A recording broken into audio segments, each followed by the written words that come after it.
Hello everyone, welcome back to Connect Study Point. ये हमारा 17वां part है हिस्ट्री का, जिसमें हम 20 क्वेश्चन डिस्कस करेंगे जो यूपीएससी और अलग अलग स्टेट पीएससी में आए हुए क्वेश्चन से तो बहुत इंपॉर्टेंट होने वाले हैं। और जैसे ही स्क्रीन पे एक क्वेश्चन आता है, आपको वीडियो रोकना है, पूरा क्वेश्चन पढ़ना है और क्वेश्चन अटेम्प्ट करना है।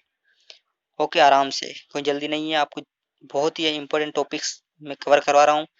तो शुरू करते हैं पहले क्वेश्चन से।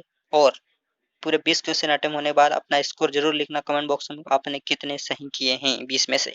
ओके, तो ये है पहला क्वेश्चन आपका। भारत में प्रथम रेल लाइन का निर्माण किन नगरों के बीच में हुआ था? वेरी इंपॉर्टेंट क्वेश्चन है। तो इसका आंसर मैं आपको बता रहा हूँ। इसका आंसर है आपका, आप इसको अटेम्प्ट करिए उसके बाद। ओके, मैं इसको बता रहा हूँ। आंसर इसका है मुंबई और ठाणे, ऑप्शन ए। मुंबई और ठाणे के बीच में स्टार्ट हुई थी पहली रेलवे लाइन। दूसरा क्वेश्चन, भारत में प्रथम रेल लाइन का निर्माण हुआ था। वही क्वेश्चन लगा, अलग अलग क्वेश्चन अलग अलग एग्जाम में पूछे गए हैं इसलिए। तो इसका आंसर है आपका ऑप्शन ए, मुंबई और ठाणे। ओके, अगला क्वेश्चन, भारत की पहली रेलवे लाइन किन स्थानों के बीच तथा कब चली थी? तो वही क्वेश्चन लेकिन अलग एग्जाम में पूछा गया हुआ है। तो इसका आंसर है आपका ऑप्शन सी, मुंबई और ठाणे के बीच में 1853 में चली थी पहली रेलवे। तो वेरी इंपॉर्टेंट, वीडियो को लाइक करते हुए आगे बढ़िए। अगला क्वेश्चन, सबसे अधिक बोली लगाने वाले को भूमि राजस्व वसूल करने का अधिकार देने की व्यवस्था का प्रारंभ सर्वप्रथम किसने किया था? ये चार ऑप्शन है और इसका आंसर है आपका ऑप्शन बी, रॉबर्ट क्लाइव। अगला क्वेश्चन, निम्नलिखित में से किस समाचार पत्र ने कहा था कि भारत में रेल का विकास एक हथकड़ी है? इसका आंसर है आपका ऑप्शन बी, सहचर। अगला क्वेश्चन, ब्रिटिश भारत में रेलवे की उपयोगिता पर किसने कहा था?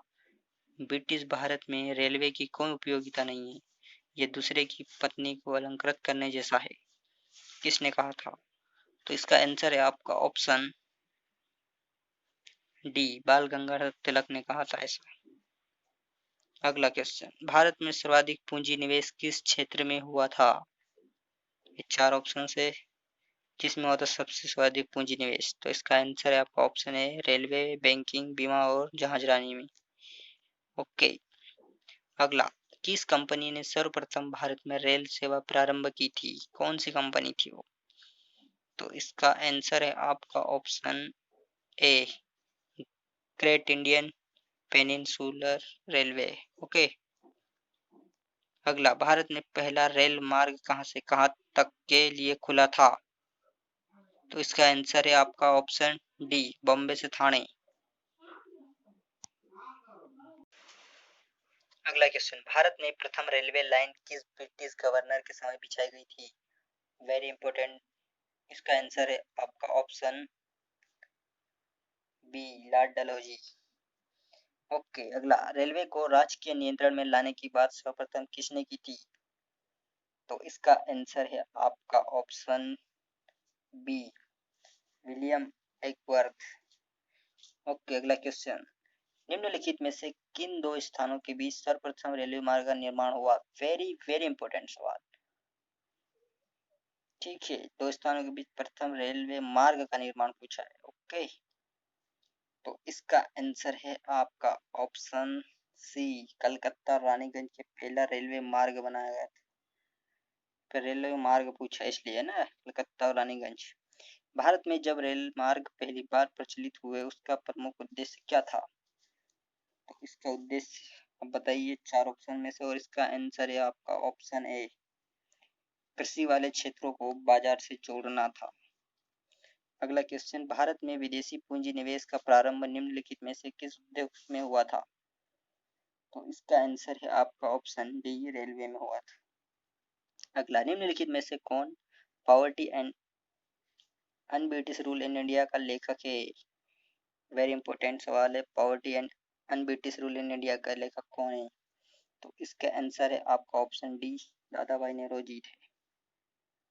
अगला क्वेश्चन, दादा भाई नेहरू जी द्वारा उनकी कृति poverty and un-British rule in India में प्रस्तुत किए गए अपवहन सिद्धांत शब्द को निम्नलिखित कथनों में से कौन सा एक समुचित रूप से परिभाषित करता है। ये 4 ऑप्शन से आराम से पढ़िए आप और इसका आंसर लगाइए। और इसका आंसर मैं आपको बता रहा हूँ, इसका ऑप्शन बी की भारत की राष्ट्रीय संपत्ति या कुल वार्षिक उत्पादन का एक हिस्सा ब्रिटेन को निर्यात किया जा रहा था, इसके लिए भारत को कोई महत्वपूर्ण प्रतिफल नहीं मिलता था। ओके, इनकी बुक का नाम याद रखना। अगला, दादा भाई नेहरू जी द्वारा प्रतिपादित अफवाह सिद्धांत की सही परिभाषा निम्न में से किस कथन में आती है, जल्दी बताइए 4 ऑप्शन में से। और इसका आंसर है आपका ऑप्शन ए, भारत की राष्ट्रीय संपदा का एक भाग अथवा कुल वार्षिक उत्पादन ब्रिटेन को निर्यात कर दिया जाता था, जिसके लिए कोई भी वास्तविक प्रतिफल नहीं मिलता था। अगला, दादा भाई नेहरू जी ने किस लेख के माध्यम से लोगों का ध्यान धन निष्कासन सिद्धांत की ओर खींचा था, कौन सी थी? तो उनकी बुक इंग्लैंड डेप्ट टू इंडिया, ये भी उनकी बुक है। ओके, अगला क्वेश्चन, पहली बार भारतवर्ष की औसत कृषि प्रति व्यक्ति आय का सांख्यिकीय अनुमान प्रस्तुत करने वाला कौन था? तो इसका आंसर है आपका ऑप्शन बी, दादा भाई नेहरू जी थे। तो ये थे टोटल 20 क्वेश्चन। मिलेंगे अगले वीडियो में।